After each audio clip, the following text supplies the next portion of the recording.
시청자와 함께 만들어가는 시민데스크. 철저한 방역수칙을 준수하며 대면으로 진행된 이번 10월 시청자위원회에서는 이전까지 유례없던 372일간의 코로나19 특보체제를 마무리하며 지난 YTN의 방송을 돌아보는 의미 있는 논의의 장을 마련해봤는데요.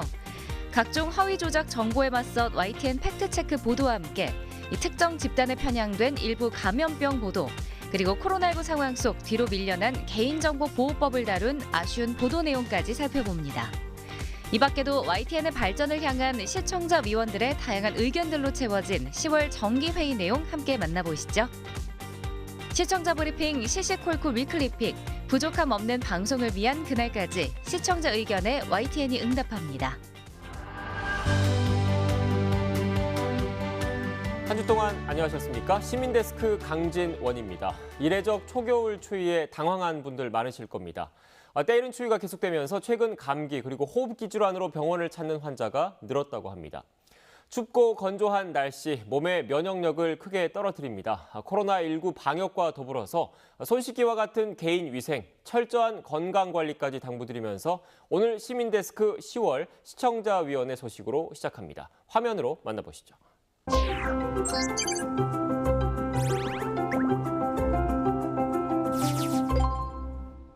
YTN 시청자위원회 10월 정기회의를 시작하도록 하겠습니다. 시청자위원들께서 모니터하신 내용을 가지고 먼저 발표를 듣도록 하겠습니다.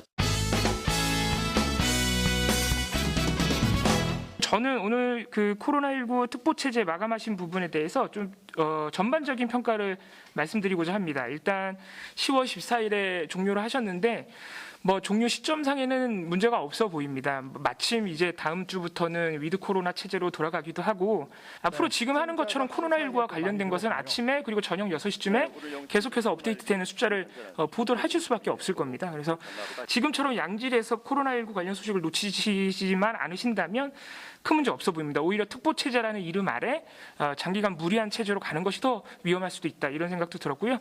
372일간의 코로나19 특보체제에서 꾸준하게 제 역할을 했다, 이런 생각이 들고요. 특히 유튜브에서 나온 허위 정보도 몇 번 팩트체크를 하셨어요. 근데 이게 우리 언론, 특히 YTN 같은 규모가 있는 방송국에서는 이 유튜브에서 나온 조금 짜잘하다 생각되는 허위 정보를 좀 안 다루는 경향이 있습니다. 저는 아직도 그렇다고 생각을 하는데 YTN이 그래도 그 몇 건을 해서요. 특히 지난해 4월 같은 경우에는 이 지정 격리 시설을 정부가 다 외국인에 내주고 있다, 이런 허위 정보가 나온 적이 있는데 이때 YTN이 굉장히 적극적으로 팩트체크를 하셨습니다. 그래서 유튜브에서 나오는 허위 정보도 악영향이 크기 때문에 반드시 이런 기성 매체라고 해야 될까요? YTN 같은 방송국에서 해줘야 되는 역할을 해줬다고 생각이 듭니다. 그리고 또 한 가지 제가 인상적으로 봤던 것은 사실 지난해 말부터 이제 독감 백신 접종 시작으로 이제 코로나19 백신 접종도 시작이 됐는데 백신 부작용 보도와 그 접종 후 사망이라는 일종의 프레임이 사실 우리 언론에서 좀 무차별적으로 나온 경향이 있는데 제가 이건 지난번 시청자위원회에서도 한번 말씀드렸지만 YTN은 초기부터 다른 매체에 비하면 좀 유보적인 편이었습니다.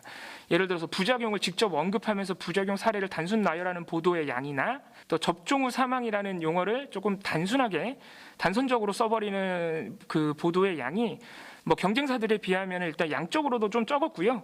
코로나19 백신 접종이 본격적으로 시작됐던 올해 2월, 3월 2개월간 보면 YTN이 그 접종 후 사망이라는 용어를 쓴 게 한 70여 건 됩니다. 이 포털 선고 기준으로요.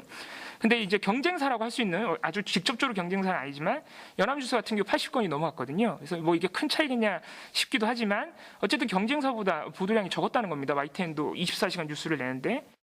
일정하게 사회에서 위임받은 권한을 갖고 저희가 보도를 해오고 있고 또 그 어느 정도 쌓아놓은 공신력도 있고 그러다 보니까 아까 팩트체크도 유튜브에서 과연 어느 정도의 개연성을 가진 주장이나 소문까지 검증을 할 것이냐, 이런 데 대한 고민들이 항상 있습니다. 자칫 잘못하면 저희가 마치 공론의 장으로 끌어올리는 역할을 본의 아니게 할 수도 있는 부분이 있어서 주의를 하고 있는데 그 초기에 접종 후 사망이든 이런 부분들은 좀 정리가 됐습니다만 말씀하신 대로 지나치게 자극적이지 않고 자칫 공포를 유발하는 데 치우친 보도가 되지 않도록 노력을 하겠습니다.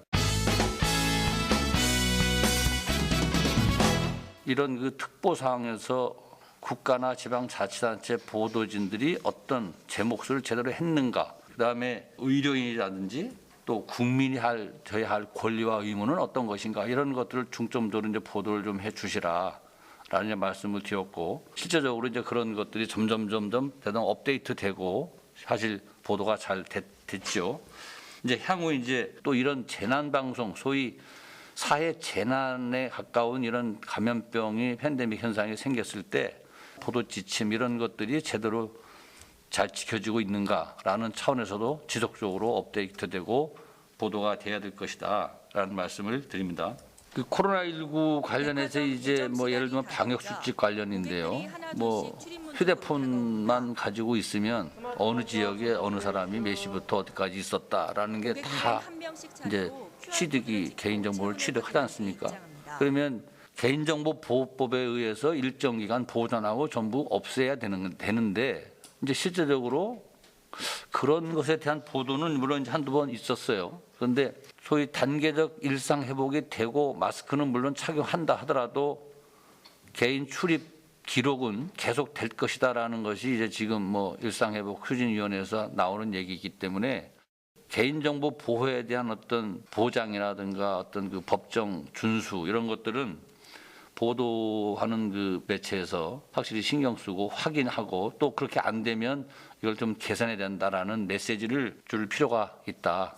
개인정보보호법은 뭐 사실은 전대미문의 코로나 사태 때문에 크게 주목을 받지 못하고 있습니다만 지금 사실은 이제 지속적으로 제기될 문제 같습니다. 지금 워낙 광범위한 개인정보를 국가나 기관들이 지금 소유할 수 있게 돼 있고 뭐 본인들은 어떤 형식으로든 일정한 절차를 거쳐서 폐기하고 악용되는 그 사례를 막겠다고 하지만 그 부분에 대한 감시는 당연히 좀 요구된다고 보고요. 또 이게 뭐 장기적으로는 뭐 시스템에 대한 우려도 좀 있는 부분이 있으니까 그 부분도 관심 갖고 당연히 지켜보도록 하겠습니다. 최근 이제 YTN 보도와 관련된 의견을 좀 제가 몇 가지 말씀을 드리겠습니다. 일단 첫 번째로는 주로 이제 뉴스가 있는 저녁을 위주로 이렇게 자주 보고 있습니다. 근데 앵커 브리핑 등을 통해서 제가 판단하기로는 팩트 체크는 꽤 잘 하고 있다고 평가를 합니다. 그리고 항상 제가 이제 좀 관심을 갖고 있는 게 가짜 뉴스와 사실관계를 약간 묘하게 비트는 그런 뉴스들에 대해서 항상 경계를 하고 있는데 요즘 우리의 언론 상황에서 팩트 체크는 반드시 중요하기 때문에 계속 잘 해주시기를 부탁을 드립니다. 18일 있었던 국정감사에서 그 국민의힘 김용판 의원이 이재명 지사에게 돈다발 사진을 제시하면서 조직폭력배로부터 돈을 받았다는 의혹을 제시하는 내용이었고 이재명 지사는 허위사실이라고 하면서 이제 면책특권을 제한해야 한다는 취지로 답변하는 양측의 대립된 입장을 보여주는 뉴스였습니다. 그런데 그 당시에 이제 다른 언론들을 보면 18일 국정감사에서 김용판 의원이 제시한 사진은 그 시점도 맞지 않는 등 의혹과는 거의 관련이 없는 것으로 드러난 그런 보도를 많이 했습니다. 그런데 YTN은 이미 그 사진이 허위일 가능성이 높다는 기사들이 보도된 그 다음 날에도 단순히 두 입장을 보여주는 식으로만 보도를 했었습니다. 단순히 논란이 발생했다는 취지로만 보도를 한 것입니다. 제가 보기에는 이게 너무 형식적인 중립에 치우친 게 아닌가라는 좀 생각이 들었습니다. 그래서 사실 확인이 쉽게 되는 것에 대해서는 좀 단순히 두 입장을 나열하는 것만으로는 좀 사실을 보도하는 것으로 볼 수는 없고 공정한 여론을 형성하는 것으로 볼 수 없다고 생각합니다. 그래서 이런 부분들은 좀 주의를 해주셨으면 합니다. 김용판 의원 부분은 뭐 사실은 이건 뭐 변명의 여지가 없고요. 사실관계 확인을 당일에 기민하게 하지 못한 겁니다. 그래서 일단은 확인이 안 되니까 이제 공방 정도로 썼는데 그 다음 날 기사 저희 중계하고 이럴 때 보면은 뭐 저 김용판 의원의 자료가 잘못된 거였기 때문에 그 민주당 쪽 주장만 실어서 나갔기 때문에 사실 내용상은 그렇습니다만 저희가 직접 눈으로 체킹을 하지 않았기 때문에 아마 일선 기자들이 이렇게 제한적으로 제목이나 전달하는 방식에 있어서 적절치 못했다고 생각하고요. 이런 부분은 개선하겠습니다. 10월 7일에 그 보도됐던 외국인 감염 느는데 불법 체류 외국인 고용에 심야 영업한 강큰 주점 뭐 이런 제목의 기사에 대해서 조금 논평을 하도록 하겠습니다. 앵커가 리포트를 소개하는 도입부부터 특히 대구에서 외국인 감염이 늘어나고 있는데요라고 언급하고 있습니다. 그런데 대구에서 리포트가 있던 날 집계된 해외 유입 신규 확진자는 0명입니다. 그리고 해외 유입 여부를 가리는 것도 의미가 없는 것이 이미 체류하고 있던 외국인을 지칭하여 감염원을 찾는 것은 해외 유입 여부와는 무관합니다. 그저 외국인이 전염병을 퍼뜨린다는 선입견만 조장할 수 있기에 문제 제기가 필요합니다. 리포터의 전반적인 내용 또한 유흥 여성 적개원들이 무등록 직업 소개소를 통해 이곳저곳의 유흥업소를 출입하고 있어 코로나19 확산의 위험성이 크다고 판단했다는 경찰계장의 인터뷰를 인용했는데 해당 언급 또한 현장에서 일하는 여성 노동자만을 감염원의 타겟으로 보는 관점입니다. 그리고 여성 유흥 적개원들을 발견하지 못해서 내부를 수색하던 중 화장실 옆 비밀 공간에 출입문을 강제 개방했다는 인터뷰 인용 또한 외국인 여성 노동자들이 독단적으로 행정사법 절차를 무시하고 있다는 듯한 뉘앙스를 주고 있습니다. 인권보도 준칙 제1장 2에서는 특정 집단이나 계층에 편향되거나 차별적인 보도를 하지 않도록 주의할 것을 명시하고 있습니다. 외국인 여부를 밝히는 것은 코로나 확진 과정을 이해하는 객관적이고 과학적인 것을 방해하는 요소이기 때문에 명백한 차별 행위라고 저희는 보여지고 있습니다.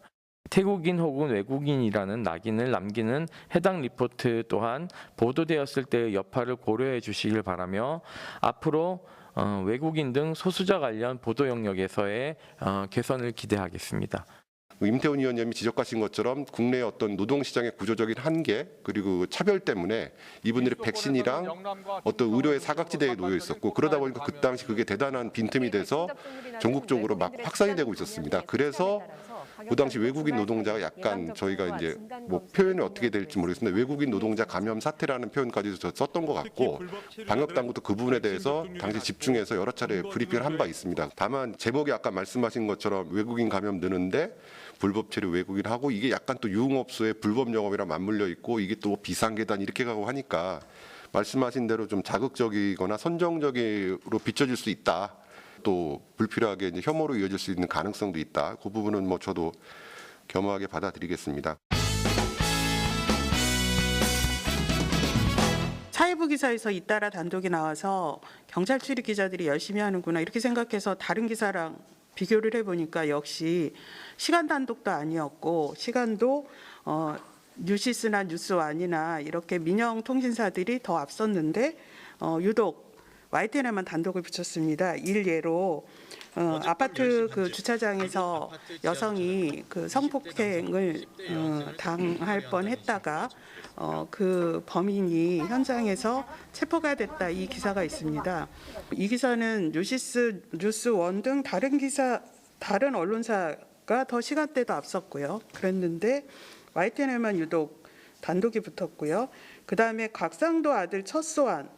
이것도 저는 이렇게 빨리 왜 썼을까 싶었는데 이것도 역시 사회부에서 출고한 기사인데 다른 언론사보다 4분이 앞섰습니다. 4분이 앞선 게 과연 단독인가? 저는 이것도 시간 특종이나 단독이 아니라고 생각합니다. 이렇게 의미 없는 단독을 붙이는 것에 대해서는 좀 조속히 개선을 해주셨으면 좋겠습니다.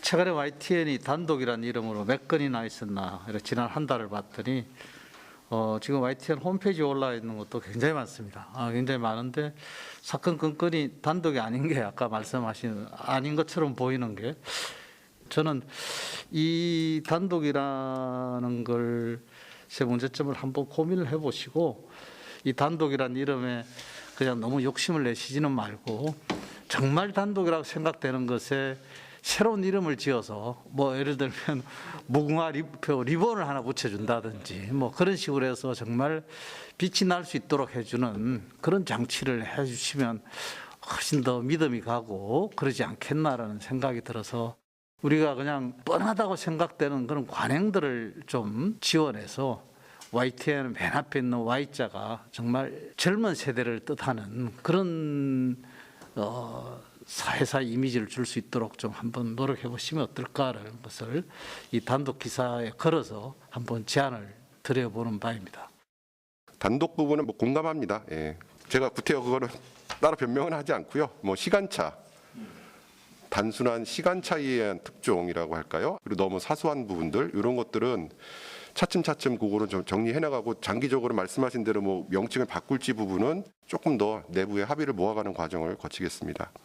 그다음에 두 번째로는 최근에 연예인 또는 스포츠인 등 유명인의 사생활을 쫓는 보도들, 아주 선정적인 보도들이 남발하고 있어서 저는 좀 심각한 문제다라고 생각을 하는데요. 특히 인터넷 매체 중심으로 그 포탈 저널리즘이 가지고 있는 문제를 이용해서 지금 아주 급증하고 있는 게 최근의 현상인데 저는 YTN이 이런 부분까지 가세해서는 안 된다고 생각하는데 최근 그 배우 김선호 씨 사생활 관련한 보도는 10월 17일부터 오늘까지 9일 동안 YTN에서 관련한 보도만 45건이 나왔습니다. 사실 이게 지금 다른 매체들이 인터넷에서 이렇게 무분별하게 하는 거를 사실 YTN이 지적을 하고 개선을 촉구하는 보도를 내도 모자른다 생각하는데 YTN이 여기에 합세해서 이렇게 많은 기사량을 내면서 그게 그렇게 연예인의 한 사생활이 이렇게까지 보도 가치가 있는 거냐, 보도량이 많아야 되는 거냐, 이런 의문을 가질 수밖에 없는데요.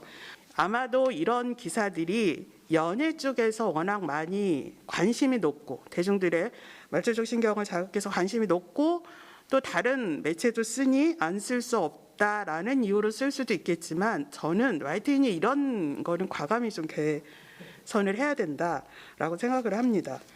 유명 연예인의 사생활 보도 문제, 여기에 대한 문제의식은 기사에 어느 정도 반영되는가와 무관하게 이미 스타팀 내부에 굉장히 깊은 수준으로 고민이 있었고요.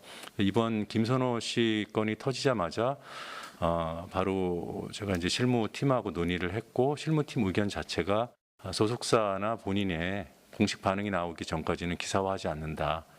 그래서 저희 첫 보도가 10월 19일 그 소속사에서 공식 인정한 다음부터 보도가 나왔습니다. 그 이후 이제 오늘까지 8일째인데요. 지금 40여 건 기사가 생산됐다고 했잖아요. 그 기사량이 많은지 적은지 그건 이제 보시는 분, 판단하는 분에 따라 다르겠지만 이 양적으로 적정한지도 따져보고 또 그 40여 건 기사에 혹시 제가 놓쳤던 문제 있는 기사가 있는지도 다시 한번 검토를 해보겠습니다.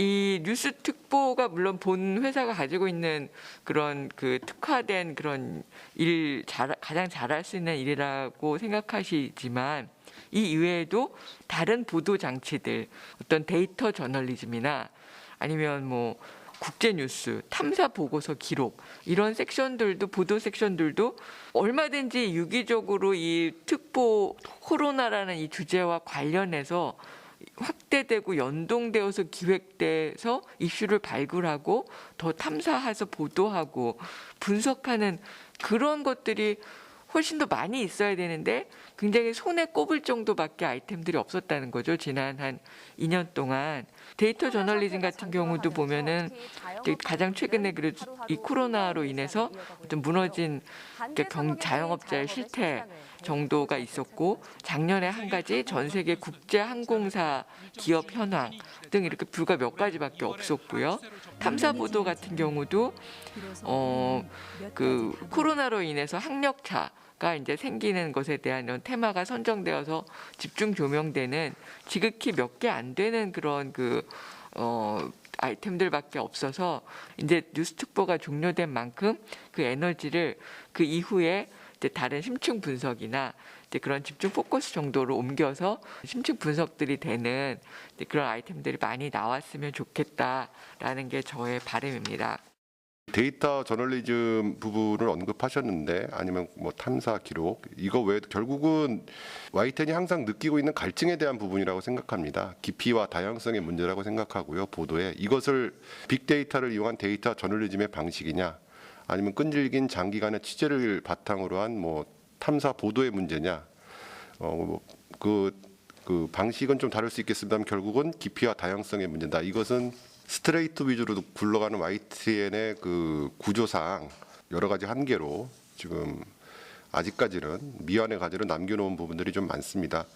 돌발 영상이라는 코너가 있잖아요. 근데 돌발 영상이라는 코너 자체가 갖고 있는 의도하시는 바가 그런 거일 수도 있지만 지난 며칠 전에 그 윤석열 후보가 홍준표 후보를 이렇게 등을 토론이 끝나면서 등을 두드리는 장면을 나왔었던 때도 그랬고 제가 느끼기엔 그런 것 같아요. 그러니까 정치인이라는 그것이 무거울 필요도 없지만 이제 지나치게 너무 희화되는 것도 조금 반갑지는 않거든요. 근데 뭐 그 윤석열 씨가 홍준표 등 두드리는 것도 너무 여러 각도에서 똑같은 장면이 또 플레이되고 돌발 영상 같은 것도 되게 재밌게 일부러 편집을 하시잖아요. 그래서 되게 희화화하고 있다라는 생각이 들어서 조금은 좀 더 그런 조심스러운 태도가 필요하지 않을까 그런 생각이 들었습니다. 돌발 영상 희화화 저희도 사실은 늘 고민입니다. 정치 희화화되는지 않나.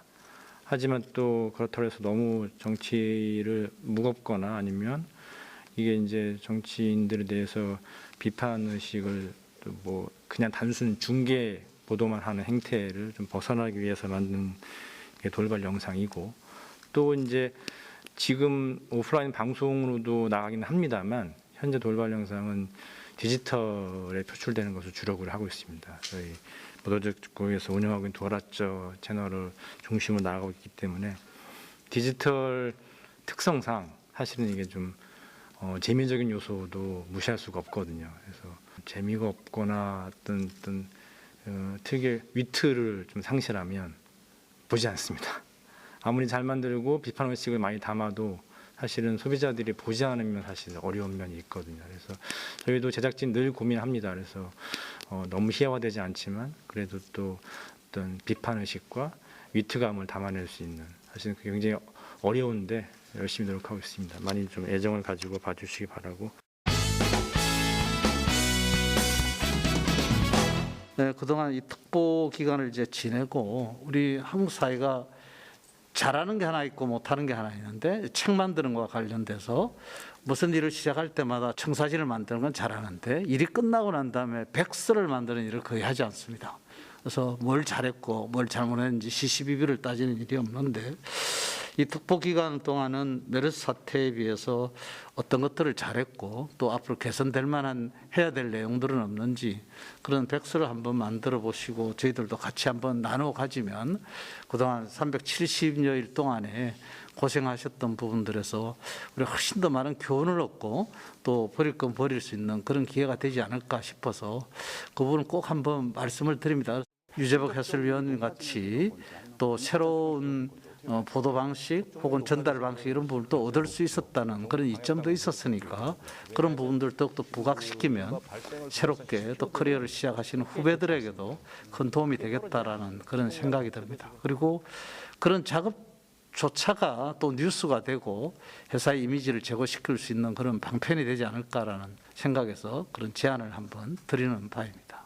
위원님들께서 말씀해 주신 것처럼 그 코로나 특보를 종료하고 위드 코로나 시대를 맞이해서도 그 재난안전 방송은 코로나 특보를 이제 여기서 그만두었다 하더라도 계속되는 것이고 국민과 시민들의 생명과 안전을 위해서 YTN의 그 소명을 계속할 생각입니다. 오늘 위원님들 좋은 말씀 경청해서 고칠 것은 고쳐서 더 좋은 방송 시청자들께 보낼 수 있도록 하겠습니다. 예, 고맙습니다. 그 10월 시청자위원회 정개회를 모두 박수로 마치도록 하겠습니다. 수고하셨습니다. 네. 가장 빠른 옴부즈맨 프로그램 그 기록을 모아보는 시간입니다. 시청자 브리핑 시시콜콜 위클리픽 이번 주 시청자 의견 함께 보시죠.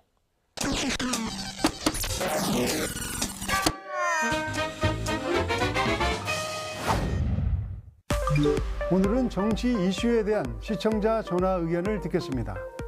YTN이 여당 편향이다, 야당 편향이다 이런 전화가 심심치 않게 걸려오고 있습니다. 안녕하세요. 저는 청주에 사는 67살 국민입니다. 그 뉴스 나올 때 보면 국힘당 방송 같아요. 민주당은 5분 하면은 국힘당은 한 10분을 넘게 보이는 것 같고 제 말씀은 공정한 방송으로 해줬으면 좋겠습니다. 대장동 사건을 지금 한 달째 그렇게 하고 있는데 이재명 지사의 경기도에서나 성남에서는 일 처리를 잘한다고 국민들은 그렇게 알고 있는데 방송에서는 이재명 죽이려고 국힘당 윤석열에 대해서는 사법농단 하는 거는 말을 안 하고 그 YTN 이게 지금 민주당 기관 무슨 방송하는 거다 왜 이렇게 하십니까? YTN이 정말 나쁩니다. 왜 이따 행동을 합니까? 오늘 윤석열이가 한 거 물론 잘했다고 하지는 않습니다.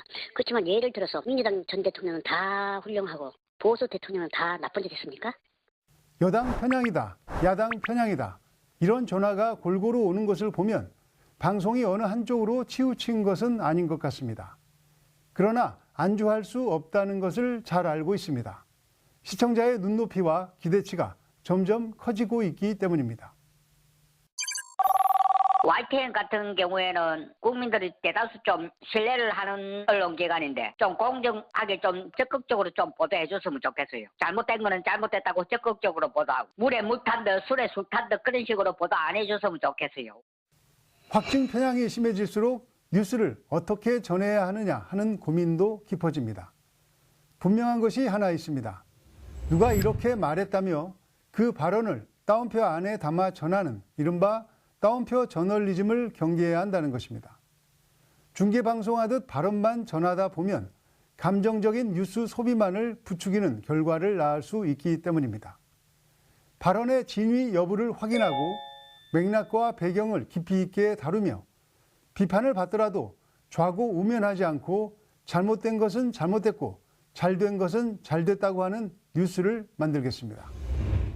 코로나19와 대선 관련 등의 이슈가 요즘 뉴스 대부분을 차지하고 있는 가운데 YTN 기자들은 다양한 분야의 기획 취재를 이어가고 있습니다. 최근 YTN 단독 보도에 관한 모니터단과 시청자들의 반응을 살펴보겠습니다. 사건이 벌어진 건 지난달 28일 밤 10시 반쯤. 같은 층에 입원한 60대 환자 A씨가 아이를 화장실로 데리고 가 성폭행을 저질렀던 겁니다. 피해 아동은 A씨가 화장실에 데리고 가는 날마다 번번이 라면을 주며 입막음을 시도했다고 말했습니다. 분노와 더불어 강력한 처벌을 촉구하는 댓글이 쇄도했습니다. YTN 모니터단은 일의 심각성을 알리는 것도 중요하지만 병원 측의 부실한 사후 대처를 지적해 공감을 모았다고 평가했습니다. 다른 언론사에서도 YTN 보도를 인용해 이 사건을 중요하게 다뤘습니다. 일부 상인은 아예 시장 길바닥을 도마 삼아 생선을 손질합니다. 생선 손질에 쓰이는 물은 깨끗할까? YTN 취재진은 입점한 점포 가운데 50여 곳이 사용하는 시장 지하수 일부를 채취해 직접 수질 검사를 의뢰했습니다.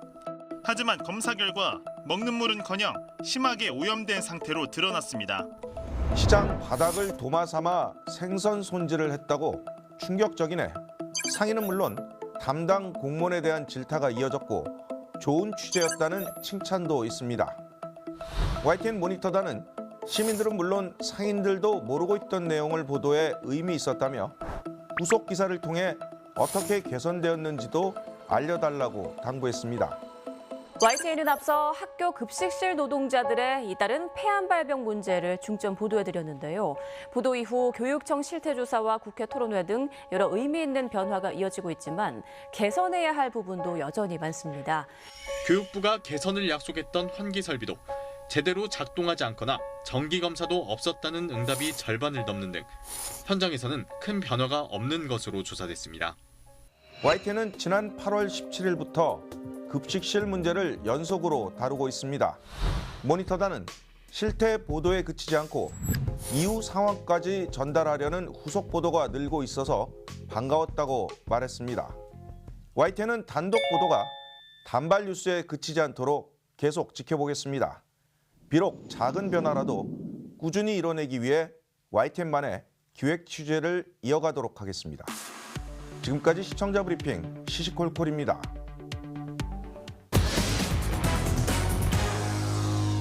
시민데스크는 시청자 여러분의 고민과 질문으로 채워집니다. YTN 방송에 대한 다양한 의견들 홈페이지와 전화를 통해서 남겨주시고요.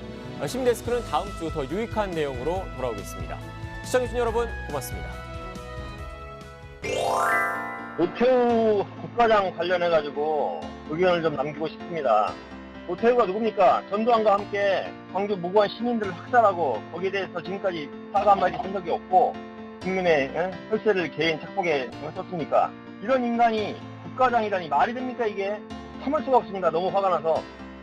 전 노태우 대통령이 별세를 하셨다고 YTN 뉴스를 보고 접했습니다. 그런데 자막이 노태우 대통령 사망이라고 나왔습니다. 공과 화를 떠나서 전직 대통령을 사망이라고 이렇게 보도를 하고 하는 것은 제가 볼 때는 적절하지 않아서 앞으로 잘 심사숙고해서 하시기 바랍니다.